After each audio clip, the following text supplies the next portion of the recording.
ಸಮಗ್ರ ಉತ್ತರ ಕರ್ನಾಟಕದ ಅಭಿವೃದ್ಧಿ ಆಗಬೇಕು ಅಂತೇಳಿ ಎಲ್ಲ ಉತ್ತರ ಕರ್ನಾಟಕದ ಸಂಘ ಸಂಸ್ಥೆಗಳು ಹೋರಾಟಗಾರರು ಇಲ್ಲಿ ಕೂಡಿದ್ದೇವೆ.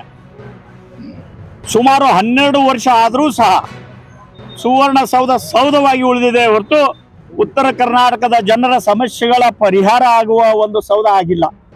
ಆ ಕಾರಣಕ್ಕಾಗಿ ಈ ಹೋರಾಟವನ್ನ ಉಲ್ಬಣಗೊಳ್ತಾ ಇದೆ. ಇದಕ್ಕೆ ಕಾರಣ ಇಚ್ಛಾಶಕ್ತಿಯ ಕೊರತೆ.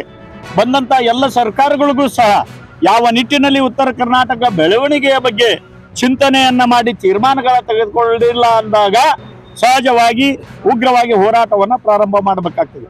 ನಮ್ಮ ಸರ್ಕಾರಕ್ಕೆ ನಮ್ಮ ಬೇಡಿಕೆ ಏನಂದ್ರೆ, ಎಲ್ಲ ಹೋರಾಟಗಾರರ ಸಂಘ ಸಂಸ್ಥೆಗಳ ಬೇಡಿಕೆ ಏನಂದ್ರೆ, ಕೂಡಲೇ ಬೆಳಗಾವಿಯನ್ನ ಈ ರಾಜ್ಯದ 2ನೇ ರಾಜಧಾನಿಯಾಗಿ ತೀರ್ಮಾನವನ್ನ ತೆಗೆದುಕೊಳ್ಬೇಕು ಈ ಸೆಷನ್ ನಲ್ಲಿ.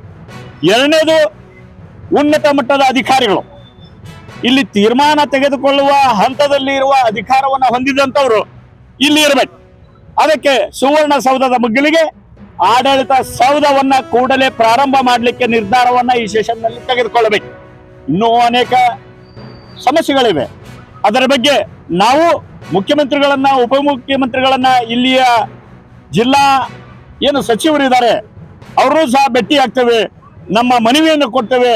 ಇದಕ್ಕೆ ಪೂರಕವಾಗಿ ಪ್ರತಿಕ್ರಿಯೆ ಬರದೇ ಇದ್ರೆ ಉಗ್ರವಾಗಿ ಹೋರಾಟವನ್ನ ಪ್ರಾರಂಭ ಮಾಡುವ ಸಮಯ ಬರಬಹುದು.